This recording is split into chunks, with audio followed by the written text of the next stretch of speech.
Final Fantasy VIII is infamous as a game that maintains a certain ambiguity when it comes to exploration, discovery, and narrative context. It continues to intrigue fans and rile dissenters with its cryptic format and setting, and perhaps none emphasises this as much as the game's far-off location of the Deep-Sea Research Centre. Also known as Battleship Island in the game, it is host primarily to Guardian Force acquisition quests in the form of Bahamut and Eden, and one of the very few instances of a legitimate, lengthy dungeon segment in Final Fantasy VIII, which lends it some distinction in the overall arc of the title. However, it is also the obtuse lore and geographic remoteness of the place, the abandoned eeriness that provokes a certain intrigue. So here we will consider how this strange island continues in a lineage of Final Fantasy's optional secret locations, but also how it is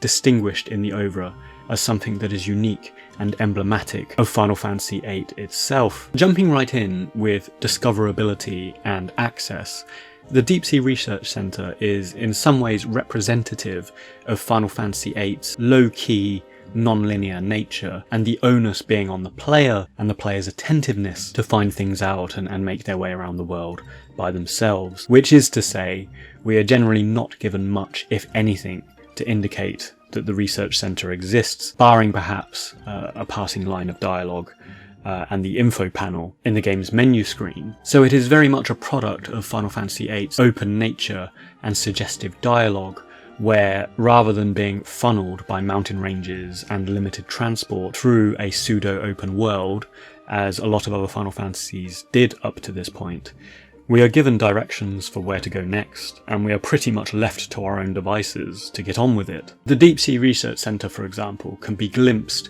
pretty early in the game if we explore and go looking for it, because the free-roaming vehicle of Balam Garden becomes mobile shortly into Disc 2. However, this is where the location ties into what other Final Fantasy games had done up to this point when they implement secret locations into the overworld, which is allowing them to be observed and dangling them before the player in an almost taunting way long before they can actually be accessed. Final Fantasy VII is perhaps the most famous example of this, with its various materia caves dotted around the world map.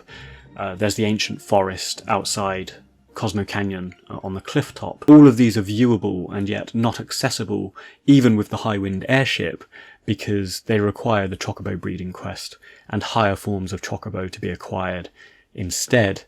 And so likewise, even arriving at the Deep-Sea Research Centre with Garden, we can't gain access to it until we acquire the Ragnarok, which is much later on in the game's story. So, from a gameplay perspective, Final Fantasy VIII's Deep-Sea Research Centre, or Battleship Island as it's known, sits in a lineage of intriguing secretive Final Fantasy locations that embellish the titles beyond their central quest lines and stories, or even their standard side quests that are encountered during the journey. And they form instead this final layer of optional, high-risk, high reward and hard to access locations that benefit those inquisitive players, the 100%ers, and make these games that keep on giving to the very end. Finally, on gameplay, the structure and format of the location is, as has already been mentioned, one of only a handful of dungeons to feature in Final Fantasy VIII, and one that gives the player agency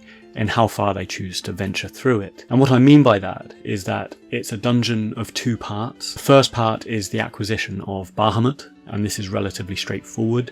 We have a minor skill event, which is a stop-go dodging of the blue lights in the first chamber. We have a brief dialogue with Bahamut, and then a boss fight to acquire it. The second part of the dungeon is much lengthier and far more laborious, which drags us right down into the depths of this weird, eerie environment, culminating in a boss fight with Ultima Weapon and, hopefully, the acquisition of Eden. So both of these sections are so complex that it adds credence to a suggestion that was made in an earlier video, back when I discussed the White Seed ship, that Final Fantasy VIII may have been designed or made with an expectation that the burgeoning market for game guides and walkthroughs would be used. Moving on from how the dungeon features in terms of gameplay and moving into setting, design, and story, I think Deep Sea Research Center is in many ways a crystallization of the world of Final Fantasy VIII.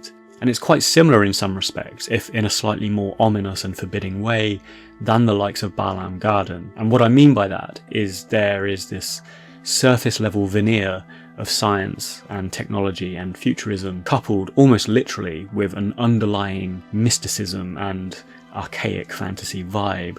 So for example, the first several screens of the island show a modern, if abandoned and overgrown, landing strip, these cavernous metal research rooms, and it very much just looks like a science laboratory or a military installation or something like that.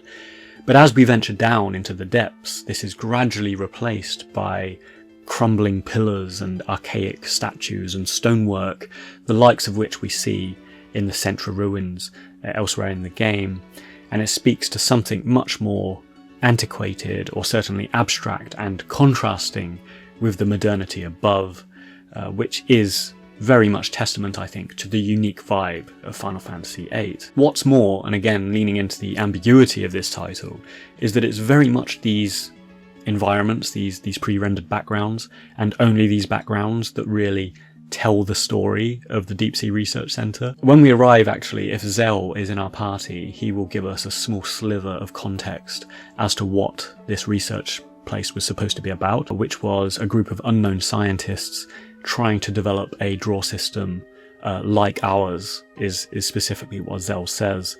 And they gathered resources from all over the world, including Guardian forces, to experiment on. We get similar context in the instruction panel through the menu, but really it's the environment that paints the picture of what this secretive, perhaps morally dubious set of experiments might have been, and whether they were building these structures on top of, or perhaps may have chanced upon during their research, these ancient structures and civilizations that exist down below. The abandonment of the location and our heroes investigating it has an almost horror movie undertone to it, and it reminds me of movies like Aliens, Event Horizon, and 2002's Resident Evil, where an abandoned facility has been chanced upon or is actively being investigated by a team that uncover something much more sinister. And even this remote aquatic location that Battleship Island resides in, it has shades of like a Mary Celeste ghost ship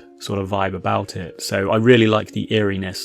Indeed, there is a lot of speculation that emerged almost as soon as Final Fantasy VIII was released around precisely what, when, and why these draw experiments were taking place. But since so much of the game, and such an important thread of story, hinges around paramagic and drawing, the theories have inched up into the ideas around the sorceresses, the great god Hein, and things like that.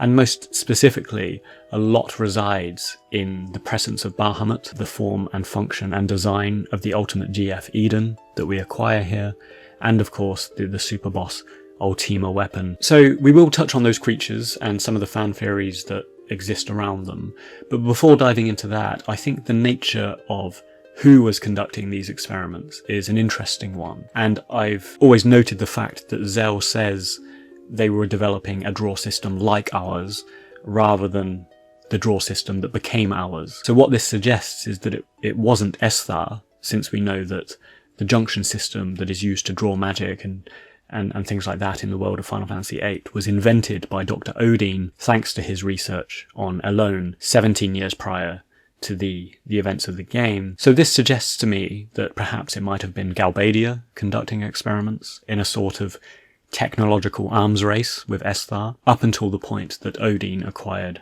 Alone to secure the invention. And I think there is a bit of credence to this if we follow it through and look at what we know about the events in the game. Narratively, the draw and junction systems were being developed in the midst of the Sorceress War, which is when Galbadia and Esthar were completely at odds. And this makes sense, you know, it sounds very similar, I think, to the nuclear research programs that were being carried out by various countries during World War II. They would very much be chasing the same technologies here as well. And just as an aside, I think the overall aesthetic of Battleship Island, it has a much more cold, mechanical, traditional military feel to it, much like Galbadia's missile base and D-District prison. than it does the glossy sheen of Esthar. So although I'm just extrapolating on a single line of Zell's dialogue, I think there is a bit of theory we can apply to that and reasonably build up from without reaching too far into unfounded theories. So looking now to the creatures within the base, and these are the main reason for us visiting. They are the sort of high reward that we get from traversing this dungeon. We have first Bahamut, and he's interesting because viewing the island as a place where experiments were being made, looking at the blue light and the blue casing, this strobing cylinder that Bahamut seems to be trapped within, we could suppose that the creature was imprisoned there as a part of these experiments that were taking place. And we are actually, in a way, kind of fighting him, but also liberating him from this capture. Further to this, and perhaps a bit more speculatively, we have Eden, which is a fascinating abstraction of design that doesn't look like any other Guardian Force in the game. And as was mentioned in some of the comments I received on my Guardian Force episode, it resembles and has this nod in its name and its design to the Guardian institutions that we exist in and fly around in the world of FF8. And to this end, I think I'd agree that Eden does resemble a pseudo-garden structure, and it is interesting with this semi-sentient, semi-architectural design. But what's always interested me slightly more than that is how it plays, if perhaps quite abstractly, to this theme of time that is so prevalent in Final Fantasy VIII. After all, the Garden of Eden, from which it derives its name, is in the Book of Genesis as the first home of man. It's an origin point. The creature is also held by Ultima Weapon, whose name denotes an end point in time, like Ultimisia as well. And its attack is called Eternal Breath, which the word eternal meaning timelessness or everlastingness, and its attack visually shows this complex visual abstraction of time, space, voids, and so on. And the reason I like this is it hints perhaps at Eden being either extremely old, extremely futuristic, or perhaps, because time compression is a thing in this game, it could be a bit of both. Looking to the fusion of old, perhaps Centra architecture, combined with this mechanized newness of Battleship Island, it lends itself to both possibilities. And some fan theories have suggested that, like the other gardens of the game, the creature could have been born out of some old Centra technology or something like that has been fused with organic Guardian Force energy during these experiments which took place. Some have also suggested that it could have been made in parallel to some of the experiments that Odin was doing, and so they've accidentally summoned some alternative future garden, some high-tech futuristic garden from Ultimisia's future, or conversely, they may have drawn Ultima Weapon from the future, which has been suggested as the reason why they abandoned this research facility and locked it in the basement in the first place. So this particular fan theory is quite interesting because it would explain why the only other weapon in the game, which is Omega Weapon, is encountered in Ultimisia's castle, again, being a product of the distant future. So I quite like that, because if we were to run with the thread of Ultimisia's future, what's going on in her time,